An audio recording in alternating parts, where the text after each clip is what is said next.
السلام عليكم ورحمة الله وبركاته. الحمد لله رب العالمين نحمده ونصلي على رسوله الكريم أما بعد فقد قال الله سبحانه وتعالى في القرآن العظيم والفرقان المجيد الشيطان يعدكم الفقر ويأمركم بالفحشاء والله يعدكم مغفرة منه وفضلا والله واسع عليم. وقال النبي عليه الصلاة والسلام كان الفقر أن يكون كفرا أو كما قال عليه الصلاة والسلام. سبحانك لا علم لنا إلا ما علمتنا إنك أنت العليم الحكيم. சர்வ புகழும் புகழ்ச்சியும் நம்மை எல்லாம் படைத்து வளர்த்து பாதுகாக்கிற ஏக இறைவனாகிய அல்லாஹ் ஜல்ல ஷானஹு தஆலா ஒருவனையே சார்ந்ததாகும்.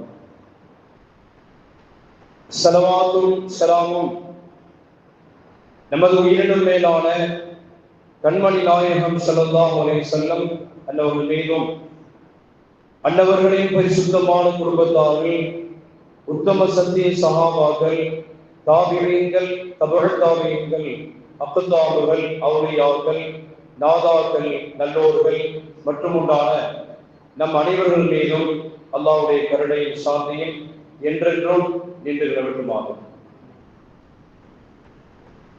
கண்ணியத்திற்குரிய அல்லாஹ்வின் நல்லடியார்களே, நாம் ரபீஉல் ஆஹிர் மாதத்தினுடைய ஏறக்குறைய கடைசி ஜுமாவை நாம் அமர்ந்திருக்கிறோம். இன்றைக்கு அக்டோபர் 17ஆம் நாள், ஆங்கில தேதியிலே அக்டோபர் 17ஆம் நாள். இந்த நாளை உலகத்தினுடைய வறுமை ஒழிப்பு தினமாக ஐநா சபையினால் ஒரு 30 ஆண்டுகளுக்கு முன்னாலே அறிவிப்பு செய்யப்பட்டு அன்று முதல் உலக வறுமை ஒழிப்பு தினமாக இந்த நாளை கடைபிடிக்கப்படுகிறது. எனவே நாம் வறுமை ஒழிப்பிற்காக இஸ்லாம் செய்த செயல் திட்டங்கள் குறித்து நாம் ஆய்வு மேற்கொள்வது நம் மீது கடமை இருக்கிறது. நபிகள் பெருமானார் ஸல்லல்லாஹு அலைஹி வஸல்லம் சொன்னார்கள், காதல் ஃபக்ரு ஐ யகூன குஃப்ரா. வறுமை இருக்கிறதே சில வேளைகளில் ஈமானை கூட தின்றுவிடும் என்று ஸல்லல்லாஹு அலைஹி சொன்னார். அது குஃப்ர் வரை ஒரு மனிதனை கொண்டு போய் சேர்த்து விடுவதற்கு கூட வாய்ப்பு இருக்கிறது என்று பெருமானார் சொன்னார். எதனால் அப்படி சொன்னார்கள் என்று சொன்னால், ஒரு மனிதன் கடுமையான முறையிலே வறுமையின் காலத்தினாலே வறுமையின் கோரப்பிடியிலே சிக்கியிருப்பானேயானால் அவனிடத்திலே எந்த காரியத்தை செய்ய சொன்னாலும் செய்வான். எனக்கு வறுமை நீங்க வேண்டும், அதனால நான் எதை வேண்டுமானாலும் செய்வேன் அப்படிங்கிறதுக்கு முன் வந்துடுவான். எனவேதான் நபி ஸல்லல்லாஹு அலைஹி வஸல்லம் சொன்னார்கள், காதல் ஃபக்ரு ஐ யகூன குஃப்ரா. ஒரு மனிதனுக்கு உண்டான வறுமை இருக்கிறதே, அது ஒரு மனிதனை இறை நிராகரிப்பு வரை கொண்டு போய் சேர்க்கிற அந்த காரியத்தை கூட நெருக்கமாக ஆக்கி வைத்துவிடும் என்று நபி ஸல்லல்லாஹு அலைஹி வஸல்லம் சொன்னார்கள்.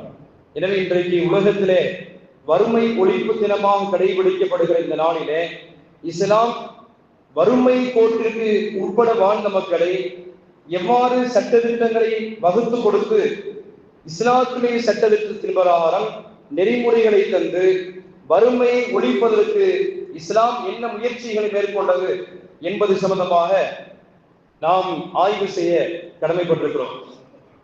நபி ஸல்லல்லாஹு அலைஹி சொன்னார்கள், மன் அஸ்பஹ மின்கும் ஆமினன் ஃபீ சிர்பிஹி.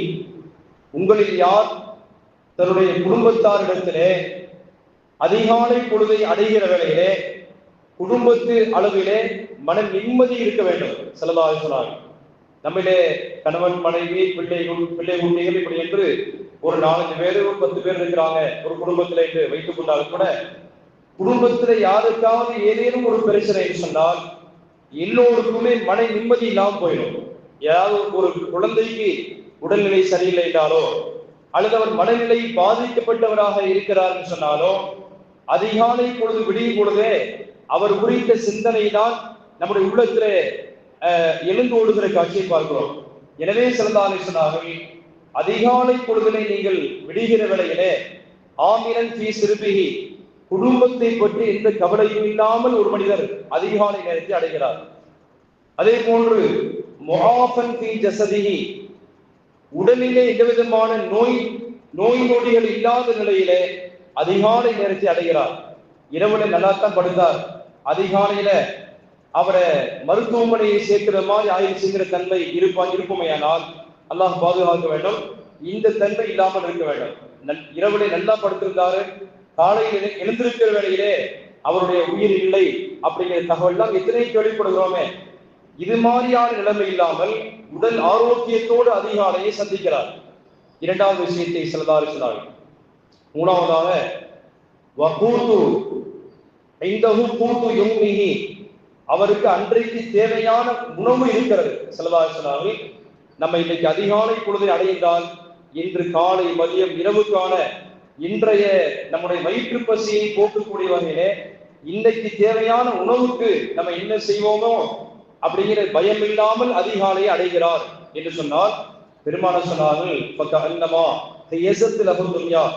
உலகத்தினுடைய அனைத்து வளங்களும் தரப்பட்டது மாதிரியாக அந்த மனிதன் இருக்கிறான் என்று ஸல்லல்லாஹு அலைஹி வஸல்லம் கிட்டத்தட்ட எல்லோருக்குமே இந்த பாக்கியத்தை வழங்கியிருக்கிறார்.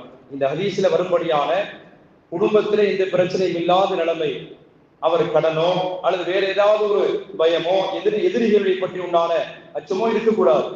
இரண்டாவதாக உடல் ஆரோக்கியத்தை எல்லாம் தந்திருக்கிறார். மூணாவதாக அன்றைய நாளுக்கு தேவையான உணவு தேவையை பூர்த்தி செய்யக்கூடிய வகையிலே உணவு கிடைக்க வேண்டும். இந்த மூன்றும் ஒரு மனிதனுக்கு கிடைத்து விடுமையானால் ஸல்லல்லாஹு அலைஹி வஸல்லம் அவர் உலகத்தில் உண்டான அனைத்து வளங்களும் கிடைக்கப்பெற்றவர் மாறியாகத்தான் என்று பெருமானார் ஸல்லல்லாஹு அலைஹி வஸல்லம் சொன்னார். வறுமையிலே 2 வகை இருக்கிறது. ஒன்று கடுமையான முறையிலே உள்ள பஞ்சம், சாப்பாட்டு கூட வழி இல்லாத நிலைமையில் அப்படி இருக்கிறதே, இப்படிப்பட்ட ஒரு வறுமை இருக்கிறது. இன்னொன்று இருக்கிறது, வீடு வாசல்லாம் இருக்கும், ஆனாலும் அவருக்கு அன்றாட தேவைகளை பூர்த்தி செய்வதற்கு அவர் கஷ்டப்படுவார். எனவேதான் திருமறை குர்ஆனிலே இன்னம ஸதகாத்து லில் ஃபுகராஇ வல் மசாகீன் ரெண்டையும் சேர்த்து அல்லாஹ் சொல்றான். ஒரு மனிதனுக்கு சாப்பாட்டுக்கு தேவைக்கான வழிமுறை இல்லாமல் இருக்கிறது, அல்லது வீடு வாசல் எதுவும் இல்லை, இவர் ஃபகீருடைய அந்த பட்டியலை சேர்ந்துருவார். வீடு வாசல் எல்லாம் இருக்கிறது, ஆனாலும் உணவு தேவைகளை பூர்த்தி செய்வதற்கு வழி இல்லை அப்படின்னு சொன்னால் அவரை அல்லாஹ் மிஸ்கீன் என்று கூப்பிடுகிறார். வீடு வாசல் வச்சிருப்பார், ஆனாலும் அன்றைய அந்த சாப்பாட்டுக்கான வழிவகைகளுக்கு அவரிடத்துல செய்வதற்காக திகைப்பார் என்று சொன்னால் இவர் மிஸ்கீன் என்று இஸ்லாம் அவரை பற்றி குறிப்பிடுகிறது. எனவே அடிப்படை தேவையான சாப்பாடு, தண்ணி, போக்குவரத்து, ஆடைகள், தங்குவதற்கு ஏற்ற வீடு வசதி வாய்ப்புகள் இது இல்லாத நிலையிலே ஒரு மனிதர் இருப்பாயானால் இவர் கடுமையான முறையிலே அவர் பிணியினால் கடுமையான வறுமை கோட்டுக்கினால் இருக்கிறார் என்பதைத்தான் இஸ்லாம் சொல்லுகிறது. இப்படிப்பட்ட மனிதர்களுக்கு தாராளமான முறையில உதவி செய்ய வேண்டும் என்று இஸ்லாம் நமக்கு சொல்லுகிறது. நம்ம எல்லாம் கேள்விப்படுகிறோம். பெருமானார் ஸல்லல்லாஹு அலைஹி வஸல்லம் அவர்கள் அவங்களுடைய இல்லத்துல அன்னை ஆயிஷா ரலியல்லாஹு சொல்றாங்க, 2 மாதத்திலே 3 பிறை பார்த்துருவோம்.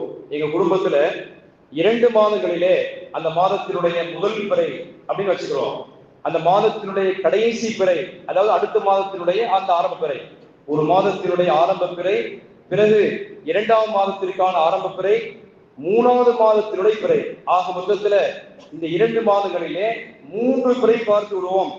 ஆனாலும் கூட எங்க வீட்டுல அடுப்பு எரிக்கிறதுக்கு வழியே இருக்காது அன்னை ஆயிஷா ரலியல்லாஹு சொல்றாங்க. அப்புறம் எவ்வாறு நீங்கள் உங்களுடைய வாழ்க்கை தேவைகளை பூர்த்தி செய்தீர்கள் என்று கேட்ட பொழுது, ஷைஐனி அஸ்வதைனி, 2 கருப்பான பொருளை வைத்துதான் உங்களுடைய வாழ்க்கை தேவைகளை பூர்த்தி செய்தோம் என்று அன்னை ஆயிஷா ரலியல்லாஹு சொல்றாங்க. ஒன்று அல் மாஹு வத்தமர், கருப்பானது என்று சொன்னால் தண்ணீர் ஒன்று, இன்னொன்று பேரிச்சம்பழம்.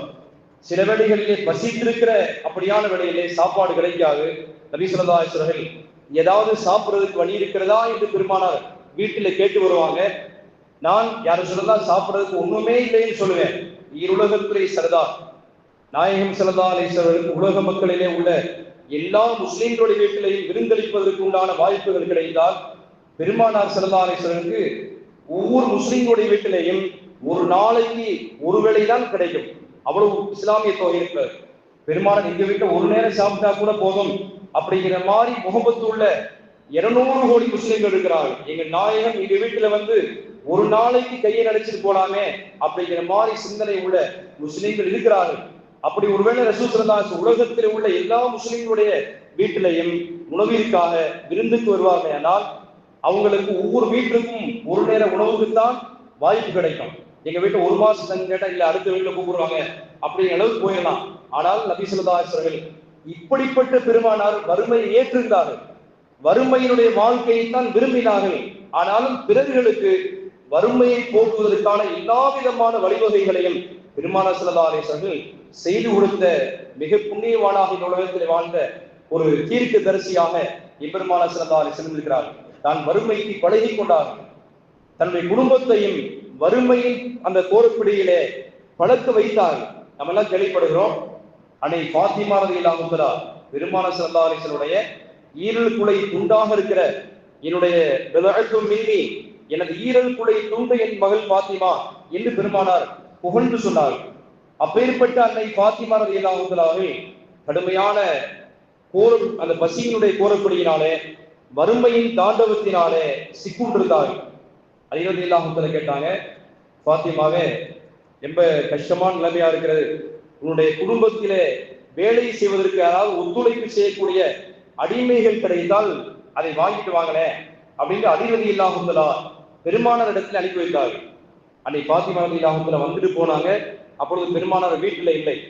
வந்துட்டு போன தகவலை ஆயிஷா ரலியல்லாஹு அன்ஹா நபியிடத்தில் சொன்னாங்க. நான் இனிமே தாங்கள் வீட்டுல இல்லாத நேரத்துல தாங்களுடைய மகள் ஃபாத்திமா அவர்கள் வருகை தந்தாங்க, தாங்கள் இல்லை என்கிற தகவல் கிடைத்து ரிட்டர்ன் ஆயிட்டாங்க, திரும்ப வீட்டுக்கு போயிட்டாங்க.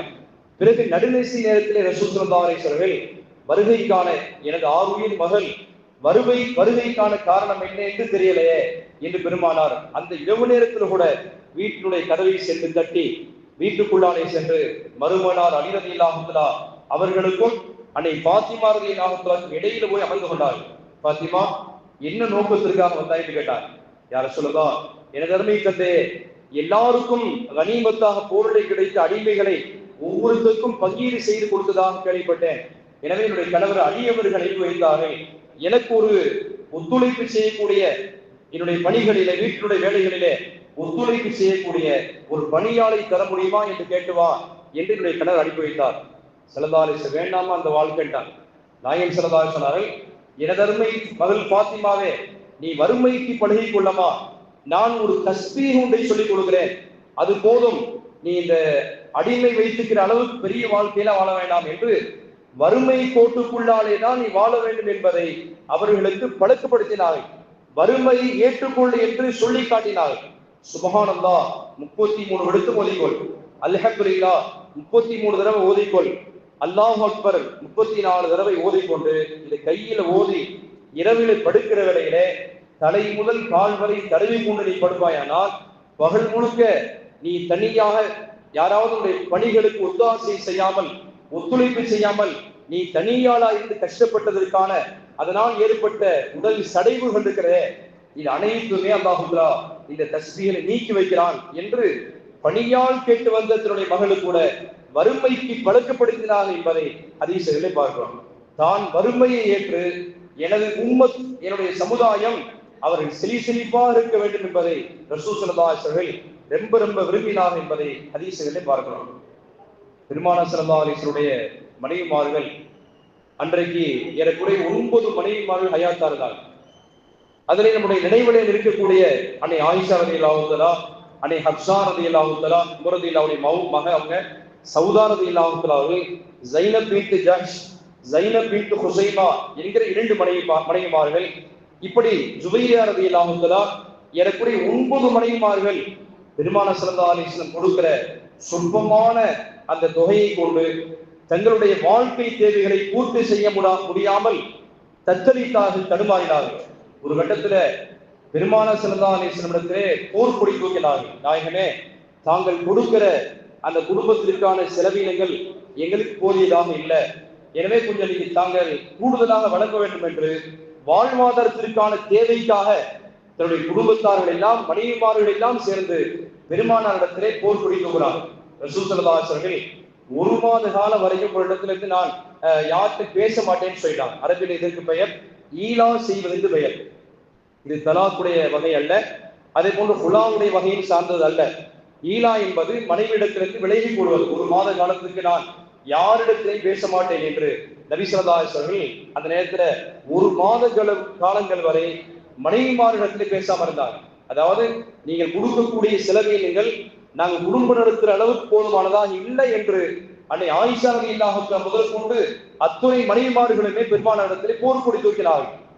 அப்பொழுது அல்லாஹ் தஆலா சொன்னான், குல் யா அய்யுஹன் நபியு, நபி ஸல்லல்லாஹு அலைஹி வஸல்லம் அவர்களே, குல் லி அஸ்வாஜிக, உங்களுடைய மனைவிமாரிடத்திலே சொல்லுங்கள், இன் குன்துன்ன துரிதினல் ஹயாத்தத் துன்யா வ ஸீனத்தஹா, நீங்கள் உலக வாழ்க்கையை பெருசா நீங்க ஆதரவு தெரிவிச்சு நாங்க அப்படி வாழணும், அத வீடு கட்டி ஸ்விம்மிங் பூல்லாம் வச்சு அது மாதிரி கதவை திறந்தா பாத்ரூம் தெரியணும், இப்படிப்பட்ட அப்படி விரலை சுண்டனா 10 பேர் டீ கொண்டு வரணும், கதவை திறக்கிறதுக்கு ஒரு ஆளு, இப்படிப்பட்ட வாழ்க்கையை நீங்கள் விரும்புவீர்களே ஆனால் அல்லாஹ் தஆலா சொன்னார், இது அவர்களுக்கு சொல்லப்பட்டதாக இருந்தாலும் கூட ஒட்டுமொத்தமான இந்த மூமின்களுக்கு சொல்லப்பட்ட வார்த்தை. இன் குன்துன்ன துரிதினல் ஸீன ஹயாத்தத் துன்யா வ ஸீனத்தஹா, உலகத்தையும் உலகத்துடைய அலங்கார வாழ்க்கையில் நீங்கள் விரும்பினால் ஃபதஆலைன உமத்திகுன்ன வ உஸர்ரிஹுகுன்ன ஸராஹன் ஜமீலா, நீங்கள் வேண்டிய வசதி வாய்ப்புகளை எல்லாம் கொடுத்து உங்களை நான் விடுதலை செய்து விடுகிறேன் அப்படின்னு நபியை நீங்கள் சொல்லுங்கள். நபியினுடைய மனைவிமார்களே, நபியினுடைய குடும்பமே, நீங்க ரொம்ப பெருசா படாரோகமான வாழ்க்கைக்கு நீங்கள் ஆசைப்படக்கூடாது என்று அல்லாஹ் தஆலா சொன்னார். எனவே வறுமைக்கு அவர்கள் பழகி கொண்டவர்களாக இருந்தால் என்பதை எல்லாம் ஹதீஸ்ல பார்க்கிறோம். அன்னை ஆயிஷா ரலியல்லாஹு சொன்னாங்க, நபி ஸல்லல்லாஹு அலைஹி வஸல்லம் வஃபாத் ஆகிறதுக்கு சில தினங்களுக்கு முன்னாலே எங்களுடைய வீட்டினுடைய பெரிய பானை, ஆழ உயரத்துக்கான அல்லது முக்கால் சைஸ்ல அந்த மண்பானை இருக்கிற எங்கள் பகுதியில் அதற்கு பெயர் குளுமை என்று சொல்வார்கள். நெல்லு கொட்டி வைக்கக்கூடிய அல்லது பழைய காலத்துல தானியங்களை கொட்டி வைக்கும்படியான அந்த மண் குளுமை இருக்கிற அதுல தானியங்களை கொட்டி வைத்து, இப்ப அரிசி அந்த தானியங்களை எல்லாம் எப்படி பிளாஸ்டிக் டப்பால கொட்டி வைக்கிறோமோ இது மாதிரி பழைய காலங்களிலே அந்த மண் குளுமைகளுக்குள்ளாலே உணவு தானியங்களை கொட்டி வைத்துக் கொள்வார்கள். நபி ஸல்லல்லாஹு அலைஹி வஸல்லம் மௌத்தானதுக்கு சில நாட்களுக்கு முன்னால அதுல கொஞ்சமா கோதுமையை கொட்டி வைக்கப்பட்டு பெருமானார் ஸல்லல்லாஹு அலைஹி வஸல்லம் அதுல பரக்கத்துக்காக வேண்டி துஆ செஞ்சாங்க. அதுக்கு பின்னால பெருமானார் வஃபாத்தான பின்னால பல ஆண்டுகள் காலங்கள் அன்னை ஆயிஷா ரலியல்லாஹு அன்ஹா நபியினுடைய மௌத்துக்கு பின்னால 40 வருஷம் வாழ்ந்தாங்க. நபி ஸல்லல்லாஹு அலைஹி வஸல்லம் இறக்கிற வேளையிலே அவர்களுக்கு 18 வயசு தான். அன்னை ஆயிஷா ரலியல்லாஹு அன்ஹா அவர்கள் பெண்களை எல்லாம் இன்னைக்கு 18, 20 நம்ம திருமணம் முடிச்சு கொடுக்கிறோம். ஆனால் அந்த ஆயிஷா ரலியல்லாஹு அன்ஹா அவர்கள் 18 வயசுலே நபியோடு வாழ்ந்து விதவை ஆயிட்டாங்க. நபியினுடைய மனைவிமார்களை வேற யாரும் திருமணம் செய்யக்கூடாது, அல்லாஹ் தஆலா தடை விதித்திருக்கிறான். அவர்கள் உம்மஹாத்துல் முஃமினீன், ஒரு பெற்றெடுத்த தாய் எவ்வாறு பிள்ளைக்கு ஹராமோ, தான் பெற்ற பிள்ளையை தாய் எவ்வாறு திருமணம் செய்ய முடியாதோ, இது மாதிரி நபியினுடைய மனைவிமார்களை இந்த உம்மத்திலே உள்ள எந்த ஒரு சஹாபியும் திருமணம் செய்வது அல்லாஹ்வினால் தடை செய்யப்பட்டிருக்கிறது, அது ஹராம் என்று அல்லாஹ் சொன்னார். எனவே ஆயிஷா ரலியல்லாஹு அன்ஹா அவர்கள் அது நபியினுடைய மௌத்துக்கு பின்னாலே 40 வருஷம் விதவையா வாழ்ந்தாங்க. வேற வழி இல்லாமல் அந்த குளுமையிலிருந்து தானியங்கள் கொட்டப்பட்டு வைத்திருக்கும்படியான அந்த உணவு கிடங்கிலிருந்து எடுத்து சாப்பிட்டாங்க. ஒரு கட்டத்தில் அவங்களுக்கே ஆச்சரியம். உதாரணமாக ஒரு 25 கிலோ ரைஸ் வாங்கி நம்ம டப்பால கொட்டி வச்சா அதிகபட்சமா ஒரு மாசத்துக்கு வரும், அல்லது ஒரு 20 நாளைக்கு வரலாம், 40 நாளைக்கு வரலாம். ஆனால் அன்னை ஆயிஷா ரலியல்லாஹு சொல்றாங்க, நபியினுடைய மௌத்துக்கு பின்னாலே பல ஆண்டு காலங்களாக அதிலிருந்து நான் உணவு தானியத்தை எடுத்து சாப்பிட்டேன். எனக்கே ஒரு சந்தேகம் வந்து விட்டது, இன்னுமா அது தீரல அப்படின்னு நான் அந்த மேலே போடப்பட்டிருக்கும்படியான மூடியை திறந்து பார்த்தேன். அன்று முதல் வரத்து குறைந்து போய்விட்டதாக அன்னை ஆயிஷா ரலியல்லாஹு சொல்றாங்க. அல்லாஹ் தஆலா நபியினுடைய துஆவின் பரக்கத்தினாலே வறுமையோடு வாழ்வார்கள் என்று தெரிந்து பெருமானார் ஸல்லல்லாஹு அலைஹி வஸல்லம் அவர்களுக்கு வேண்டிய தானியங்களிலே யா அல்லாஹ் நீ பரக்கத்து செய்வாயாக என்று துஆ செய்திருந்தார்கள். ஹதீஸை பார்க்கிறோம். இந்த உலக வரலாற்றிலே ஈருலகத்துடைய சர்வதேசத்தினுடைய தலைவர் எம்பெருமானார் ஸல்லல்லாஹு அலைஹி வஸல்லம் மட்டும்தான் இப்படி துஆ செய்தார்கள். அல்லாஹ் மர்சுக் ஆல முஹம்மதின் கூந்தா, யா அல்லாஹ் இந்த முகமது நபி ஸல்லல்லாஹு அலைஹி வஸல்லம் அவருடைய குடும்பத்தாருக்கு ரப்பே நீ பசிக்கு உணவளிப்பாயான்னு கேட்டார். நபி ஸல்லல்லாஹு அலைஹி சொன்னார்கள், யா அல்லாஹ் இந்த அல்லாஹ் மஜஅல் ஆல முஹம்மதின் கூந்தா, முகமது நபியுடைய குடும்பத்தாருக்கு ரப்பே நீ பசியினுடைய தேவையை பசிக்கு வேண்டிய உணவளிப்பாயாக என்று கேட்ட ஒரே தலைவர் இந்த உலகத்தில் வாழுகிற அவர்கள் பிறக்கிற காலத்திலையும் தகப்பனாரிடத்திலிருந்து எந்த சொத்துக்கும் அதிபர் அல்ல, வாரிசு அல்ல. தான் இறக்கிற தருவாயில் கூட தனக்கு இருந்த கொஞ்ச நெஞ்ச கைபர் பகுதியில கிடைத்த அந்த சொத்துக்களை எல்லாம் இது பைத்துல் மாலுக்கு சேர வேண்டியது, அரசாங்கத்துக்கு சேர வேண்டியது, என்னுடைய வாரிசுகளே எவர்களும் அதை அதிலிருந்து பாத்தியதை விடக்கூடாது என்று நபி ஸல்லல்லாஹு அலைஹி வஸல்லம் சொல்லிவிட்டு போயிட்டாங்க. எனவேதான் அன்னை ஃபாத்திமா ரலியல்லாஹு அன்ஹா அவர்கள் கூட அது அடுத்த கலீஃபாவாக இருக்கும்படியான அபூபக்கர் சித்தீக் ரலியல்லாஹு அன்ஹு சென்று கேட்டாங்க, என்னுடைய தகப்பனாருக்கான கைபர் பகுதியில கிடைத்த சில நிலங்கள் இருக்கிற, நான் பெருமானாருடைய வாரிசு, நான் கேட்கிறேன் அது தாங்கன்னு கேட்டாங்க. அபூபக்கர் சித்தீக் ரலியல்லாஹு சொன்னாங்க, நபி விட்டு செல்லுகிற பொழுது சொன்னாங்க, இந்த நபியினுடைய சொத்துகள் எவைகளும் அது சின்னதோ பெரியதோ எந்த ஒரு பொருளையுமே என்னுடைய வாரிசுகளுக்கு தந்துடாதீங்க, பைத்துமாலிலே அரசாங்கத்திலே பொது சொத்திலே சேர்க்க வேண்டும், என்னுடைய வாரிசுகள் அதை அனுபவிக்க கூடாது என்று பெருமானார் ஸல்லல்லாஹு அலைஹி சொல்லிவிட்டு போயிட்டாங்க, அதனால உங்களுக்கு நான் தர முடியாது என்று மறுத்துட்டாங்க அபூபக்கர் சித்தீக் ரலியல்லாஹு தஆலா. இதன் காரணத்தினாலேயே அன்னை ஃபாத்திமா ரலியல்லாஹு தஆலா புகாரி போன்ற ஹதீஸ்களில் இடம்பெறுகிறது. இது பெரும்பகுதியாக சொல்லக்கூடாது, சொன்னால் பரவாயில்ல அவங்களே அப்படி இருந்திருக்காங்களே அப்படின்னு நினைச்சிருவாங்க. அன்னை ஃபாத்திமா ரலியல்லாஹு தஆலா அவர்கள் தன்னுடைய தகப்பனாருடைய சொத்தை என்னுடைய வாரிசாக இருக்கிற பெருமானாருடைய வாரிசாகி நான் கேட்டு நீங்க தரலையே அப்படின்னு அபூபக்கர் சித்தீக் ரலியல்லாஹு தஆலா மீது கோபம் கொண்டு ஏறக்குறைய மௌத் வரைக்கும் அவங்க பேசவே இல்லை. அன்னை ஃபாத்திமா ரலியல்லாஹு தஆலா அபூபக்கர் சித்தீக் ரலியல்லாஹு இடத்துல என்னுடைய தகப்பனாருடைய சொத்தை நீங்க தராத காரணத்தினாலே உங்களோட இந்த பேச்சுவார்த்தை இல்லைண்டா, மௌத் வரை பேசவே இல்லை. இதை ஒரு ஆதாரமாக எடுத்து நாம் சிலரோடு பேசாம இருக்கிறோமே அவங்களே பேசலையே அப்படிங்கிறதுக்கு ஆதாரமா நம்ம கொண்டு வரக்கூடாது. அதுல ரொம்ப கவனமாக இருக்க வேண்டும். சஹாபாக்களிடத்துல ஏதாவது சில தவறுகள் இருந்தாலும் கூட அல்லாஹ் மன்னிப்பேன் என்று வாக்குறுதி கொடுத்துக்கிறான்.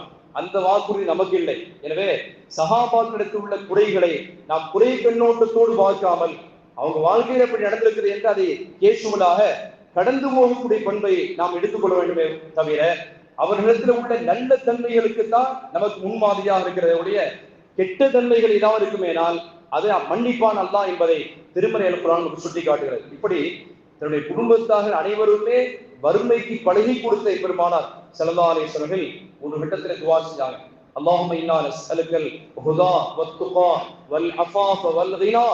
நபி ஸல்லல்லாஹு அலைஹி வஸல்லம், யா அல்லாஹ், அல்லாஹும்ம இன்னா நஸ்அலுக்கல் ஹுதா, உன்னிடத்தில் நேர் வழியை கேட்கிறேன், வத்துகா இறை எச்சத்தை கேட்கிறேன், வல் அஃபாஃப யா அல்லாஹ் உன்னுடைய மன்னிப்பை கேட்கிறேன், வல் கினா செல்வத்தை கேட்கிறேன் கேட்டாங்க ஸல்லல்லாஹு அலைஹி வஸல்லம்.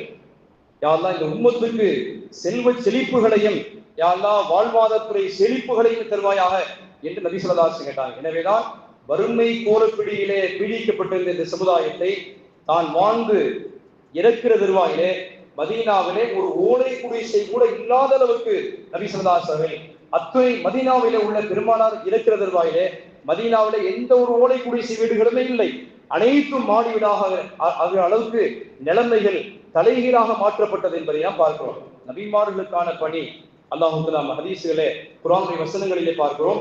ஒவ்வொரு நபிமார்களுக்கும் அல்லாஹ் தஆலா சொன்னார், உம்மத்தினுடைய வறுமையை போக்குவதற்கான வேலைகளை முதல்ல செய்யுங்க. அவங்களுக்கு உணவு தேவைகள் பூர்த்தி செய்யப்பட வேண்டும், ஆடை கிடைக்க வேண்டும், தங்குவதற்கு ஏற்ற வீடு வசதி வாய்ப்புகள் கிடைக்க வேண்டும். இதற்கான சிரத்தையை ஒவ்வொரு நபிமார்களும் செய்து கொடுக்க வேண்டதாக சொன்னார். நாம் பார்க்கிறோம், மூசா அலைஹிஸ்ஸலாம் ஏறக்குறைய 7 லட்சம் பனி இஸ்ரவேலர்களை அழைத்துக் கொண்டு அந்த எகிப்து நாட்டிலிருந்து புறப்பட்டு அருகிலே உள்ள அந்த இன்றைக்கு உள்ள பாலஸ்தீன பகுதி இருக்கிற அந்த பகுதி கடந்து போனாங்க. தீவுகளிலே வாழ்ந்தார்கள் அந்த மக்கள். சரியான சாப்பாடு தண்ணி இல்லாமல் சிரமப்பட்டார்கள். அல்லாஹ் மூசா அலைஹிஸ்ஸலாத்திற்கு சொன்னார், அத்தனை மக்களுக்கும் டென்ட் அடிச்சு கொடுக்க வேண்டிய அதிரடியான வீடு இருக்கிற, அதிரடியான சாப்பாடு இருக்கிறது இல்லையா, இதே மாதிரி திடீர் வீடுகள் அதை உருவாக்கி தரப்பட வேண்டும் என்று அல்லாஹ் தஆலா நபி மூசா அலைஹிஸ்ஸலாமிடத்திலே சொல்லி வஜஅலும் புயூத்தக்கும் கிப்லத்தன், அந்த இல்லங்களுக்குள்ளாலே அல்லாஹ்வை தொழுகிற ஆலயத்தை அந்த இல்லத்துக்குள்ளாலே அமைத்துக் கொள்ள சொல்லி நபி மூசா அலைஹிஸ்ஸலாமே அனைத்து மக்களுக்கும் வீடற்ற மக்களுக்கு எல்லாம் வீடு கட்டி கொடுக்க என்று அல்லாஹ் சொன்னார் என்பதை திருமறை அல்-குர்ஆன் சொல்கிறது. யூசுப் அலைஹிஸ்ஸலாமுடைய காலத்துல கடுமையான முறையிலே 7 ஆண்டு காலங்கள் பஞ்சம் ஏற்பட்டது. அல்லாஹ் யூசுப் அலைஹிஸ்ஸலாமுடைய திட்ட வகுத்த காலத்தினால்தான் அந்த 7 ஆண்டு காலத்துடைய கடுமையான எகிப்து நாட்டுடைய மக்களுக்கெல்லாம் பஞ்சத்தை தீர்க்கக்கூடிய அமைச்சராக யூசுப் அலைஹிஸ்ஸலாத்தை அல்லாஹ் நிர்ணயம் செய்திருந்தார் என்பதை திருக்குர்ஆன் நமக்கு சிலாகித்து சொல்கிறது. எனவே நபிமார்கள் எவ்வாறு திட்டத்தை வகுத்து கொடுத்து ஏழ்மையை விரட்டி அடிக்க வேண்டும், கரீபி ஹட்டாவ் கரீபி ஹட்டாவ் என்ற உலகத்திலே இன்றைக்கு முழக்கம் ஏற்படுகிறது. ஏழ்மையை தூரமாக்குவோம் என்று சொல்கிறானே, வெறுமனை வாய் முழக்கம் அல்ல, இஸ்லாம் அதை செயல் திட்டமாக செய்து காட்டியது. தர்மத்தின் மூலியமாக தர்மம் செய்தால் என்ன பலன் கிடைக்கும் என்று சொல்லி சொல்லி சொல்லி வறுமை பெருமானார் ஸல்லல்லாஹு அலைஹி வஸல்லம் ஒழித்து காட்டினார்கள். எனவே உலகத்திலே எந்த ஒரு சமூகத்திலும் இல்லாத ஒரு மிகப்பெரிய பொருளாதார திட்டம், எக்கனாமிக்கல் இன் வேர்ல்ட் இன் இஸ்லாம், இஸ்லாத்திலே மட்டுமே உள்ள உலகத்தரம் வாய்ந்த பொருளாதார திட்டத்தை நபியின் மூலியமாக அல்லாஹ் தஆலா நிர்ணயம் செய்து நிறைவேற்றி காட்டினான்னு பார்க்கிறோம். அதான் ஜகாத்துடைய திட்டம். திருமறை அல்-குர்ஆன் சொல்கிறது, லன் தனாலுல் பிர்ர ஹத்தா துன்ஃபிகு மிம்மா துஹிப்பூன், நீங்கள் விரும்பிய ஒன்றை செலவு செய்யாத வரைக்கும் நீங்கள் சுவர்க்கத்தை அடைய முடியாது என்று அல்லாஹ் சொன்னார். யார் யாருக்கு எது விருப்பமோ அந்த விருப்பமான பொருள்களை அல்லாஹ்வுடைய பாதையிலே அல்லது ஏழைகளிடத்திலே அல்லது அனாதைகளுக்கு அல்லது விதவைகளுக்கு யாருக்கு சாப்பாடு தேவை இருக்கிறோ அவர்களுக்கு தேவை உள்ளவர்களுக்கு நீங்கள் விருப்பமான பொருளாதாரத்தை நீங்கள் வழங்காத வரைக்கும் சுவர்க்கத்தை நன்மையை ஒரு காலத்திலே அடைந்து கொள்ள முடியாது என்ற வசனம் இறங்கிய அடுத்த செகண்ட்ல ஒரு சஹாபி எதிர்த்தார். அபூ தல்ஹா அப்படின்னு அவர் பெயர். மதீனாவிலே பெரிய வசதி படைத்த சஹாபாக்களை அந்த சஹாபி ஒருத்தர். நாயகமே, என்னிடத்துல பைருஹா அப்படிங்கிற ஒரு தோட்டம் இருக்கிறது, என் பொருளாதாரத்திலே ரொம்ப பிரியமானது. அல்லாஹ் தஆலா இப்படி சொல்லிட்டான், நீங்கள் பிரியமான ஒன்றை அல்லாஹ்வுடைய பாதையிலே செலவு செய்யாத வரைக்கும் நீங்கள் சுவர்க்கத்தை அடைய முடியாது என்று சொல்லிட்டான். அதனால எனக்கு ரொம்ப பிடித்தமான ஒரு தோட்டம் என்னுடைய பொருளாதாரத்திலே பைருஹாங்கிற தோட்டம் தான். ஆயிரக்கணக்கான பேரிச்ச மரங்கள் அதிலே வைக்கப்பட்டிருக்கும்படியான முக்கியமான தோட்டம் அது. சில வேளைகளில் நபி ஸல்லல்லாஹு அலைஹி வஸல்லம் கூட மதீனாவுடைய மஸ்ஜித் நபவிக்கு எதிர் திசையிலே பக்கத்தில் இருக்கிறது. பெருமானார் பல முறை இந்த தோட்டத்துக்குள்ளானே சென்று அங்கே உள்ள நன்னீரை குடித்து அதில் உள்ள அந்த பறவை பட்சிகளை எல்லாம் பார்த்து அகமகிழ்ந்து போயிருக்கிறார்கள். பல வேளைகளில் நபி ஸல்லல்லாஹு அலைஹி வஸல்லம் அங்கே உள்ளே சென்று அமர்வார்களானால் அதன் மூலமாக பெருமானாருக்கு ஒரு மன நிம்மதி கிடைக்கும் என்பதையெல்லாம் ஹதீஸுகளிலே பார்க்கிறோம். இந்த தோட்டத்தை அந்த சஹாபி சொன்னா, நாயகமே, எனக்கு பிடித்தமான ஒரு பொருள் என்று சொன்னால் அது இந்த பைருஹாங்கிற தோட்டம் தான். எனவே இதை நாயகமே உங்களுடைய கையில ஒப்படைக்கிறேன். யாரெல்லாம் பொருளாதார வசதியில பின்தங்கி இருக்கிறாங்களோ எல்லாருக்கும் அதை பகிர்ந்தளித்து விடுங்கள் என்று சொன்னார். ஸல்லல்லாஹு சொன்னாங்க, பஹ் பஹ் தாலிக மாலுன் ராபிஹுன், அடடா, இது முக்கியமான நன்கு பயன்பெறக்கூடிய பொருள் இல்லையா, இதை இப்படி கொடுத்துட்டீங்களே அப்படின்னு ஸல்லல்லாஹு அவர் ₹1 ₹2 கொடுக்கல, ஆயிரக்கணக்கான மரங்கள் கொண்ட முக்கியமான நீர்நிலைகளோடு இருக்கும்படியான ஒரு பேரிச்சம் தோட்டத்தை பெருமானாருடைய கையிலே வந்து கொடுக்கிறார். ஸல்லல்லாஹு அலைஹி வஸல்லம் என்ன ஆச்சரியமா இருக்கிறது அப்படின்னா, தமிழ்ல ஒரு பழமொழி இருக்கிறது, அணை தாண்டாத 1000 மரம் இருந்தால், தென்னை மரம் இருக்கிறது ஒரு தோட்டத்துல அணை தாண்டக்கூடிய டிஸ்டன்ஸ்ல இல்லாம இங்க இருந்து அடுத்த மரத்துக்கு அணை பாஞ்சிடக்கூடாது, அவ்வளவு இடைவெளியிலே இன்னொரு மரம் நட்டு வைக்கப்பட்டிருக்கிறது. தென்னந்தோப்புகளை பார்த்தீங்கன்னா அப்படி சீரா ஒவ்வொரு மரங்களும் அப்படி வரிசையா இருக்கும். ஏன்னா தென்னந்தோப்புல நம்ம பணி செய்ததுனால சிறு வயதிலே தென்னந்தோப்பை உருவாக்கிய அந்த அந்த அனுபவங்களும் இருக்கிறது. படிக்கிற காலத்துல எங்களுடைய தகப்பனார் ஒரு காட்டை தோட்டமாக மாற்றி அந்த அத்துணை குடியிலையும் போய் தென்னங்கண்டுகளை நட்டு வைக்கிற அப்படி ஒரு வாய்ப்பும் எனக்கு கிடைத்திருக்கிறது. எனவே தென்னந்தோப்புன்னா என்ன, அதை எப்படி நீர் பாய்ச்ச வேண்டும், அதை எப்படி உரம் வைக்கணும், அந்த அனைத்து அனுபவங்களும் பெற்றிருக்கிற காலத்தினாலே தமிழ்ல ஒரு பழமொழி சொல்லுவாங்க, அணை தாண்டாத 1000 மரங்கள் இருக்குமேனால் அவன் தான் அரசர்னு சொல்லுவாங்க. அப்படிப்பட்ட அதில் கிடைக்கக்கூடிய பொருளாதாரம் இருக்கிற ஒரு மனிதனை மிகப்பெரிய கோடீஸ்வரனாக மாற்றுகிற அளவுக்கு உண்டான பொருளாதாரம் தான் இந்த தென்னை மரம் என்பதிலே எவ்விதமான சந்தேகம் இல்லை. இதே போன்றுதான் அந்த ஆயிரக்கணக்கான அரபு தேசத்தை பொறுத்தவரை இப்பொழுது நம்ம வாழுகிற இந்த பகுதியில் எவ்வாறு தென்னை மரம் இருக்கிறதோ இதற்கு நிகராக இதைவிட மேலாக அந்த பேரீச்ச தோட்டங்கள் கருதப்பட்டிருந்தது.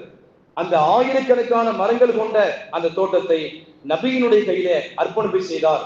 ஸல்லல்லாஹு அலைஹி வஸல்லம், இதை நீங்க வைத்துக் கொண்டு உங்களுடைய குடும்பத்திலே உள்ள வறுமை கோட்டிற்கிலானே இருக்கிறார்களே அவர்களுக்கு மத்தியிலே பங்கீடு செய்து விடுங்கள் என்று ஸல்லல்லாஹு அலைஹி வஸல்லம். எனவே இந்த அபூ தல்ஹா ரலியல்லாஹு தஆலா தன்னுடைய குடும்பத்திலே உள்ள சின்னத்தா பெரியத்தா அது மாதிரி அக்கா தங்கச்சி இவர்களெல்லாம் ஏழ்மையிலே கடுமையான வறுமை கோட்டிற்கிலானே இருந்தார்களோ அவர்களுக்கு மத்தியிலே பங்கீடு செய்து கொடுத்து ஒவ்வொருத்தருக்கு 10 மரமாக 20 மரங்களாக இப்படி பங்கு வைத்து கொடுத்து அவருடைய வறுமைகளை துடைத்தெறிவதற்கான காரணியாக நபி ஸல்லல்லாஹு அலைஹி வஸல்லம் செயல்பட்டார் என்பதை பார்க்கிறோம். நபி ஸல்லல்லாஹு அலைஹி வஸல்லம் கியாமத்து நாளுக்கு சமீபத்திலே ஒரு காலம் வரும், ஒருத்தர் தன்னுடைய ஜக்காத்துடைய பொருளை எடுத்து செல்வார். யாராவது ஒருத்தரை கையில கொடுத்து இதை வைத்துக் கொள்ளுங்க அப்படின்னு சொல்லுவார்.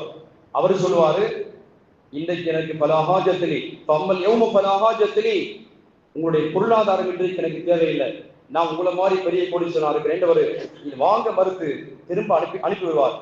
அனைத்து ஒவ்வொரு தனி நபர்களுடைய பொருளாதாரமும் வளர்ச்சி அடைந்து எல்லாருமே ஜக்காத்து கொடுப்பதற்கு திண்டாடுகிற சூழல் ஏற்படாமல் இந்த உலகம் கியாமத்து நாளை சந்திக்காது என்று பெருமானார் சொன்னார்கள். எனவே வளர்ச்சி பாதை நோக்கி செல்வதற்கான அனைத்து திட்டங்களையும் எம்பெருமானார் ஸல்லல்லாஹு அலைஹி வஸல்லம் வகுத்து கொடுத்து இந்த உலகத்திலே வறுமை இல்லாமல் ஒரு நிலையை ஏற்படுத்த வேண்டும், அனைவருக்கும் அனைத்து வசதிகளும் கிடைக்க வேண்டும் என்பதிலே எம்பெருமானார் ஸல்லல்லாஹு அலைஹி வஸல்லம் உம்மத்திற்காக பட்ட பாடுகள் கொஞ்ச நெஞ்சம் அல்ல. உலகத்திலே இன்றைக்கு எத்தனையோ அறிஞர்கள் வறுமை ஒழிப்பிற்கு என்னென்ன திட்டங்களை போட வேண்டும் என்று தெரியாமலே வறுமை ஒழிப்பு நாள் என்றெல்லாம் சொல்லுகிறார்கள்.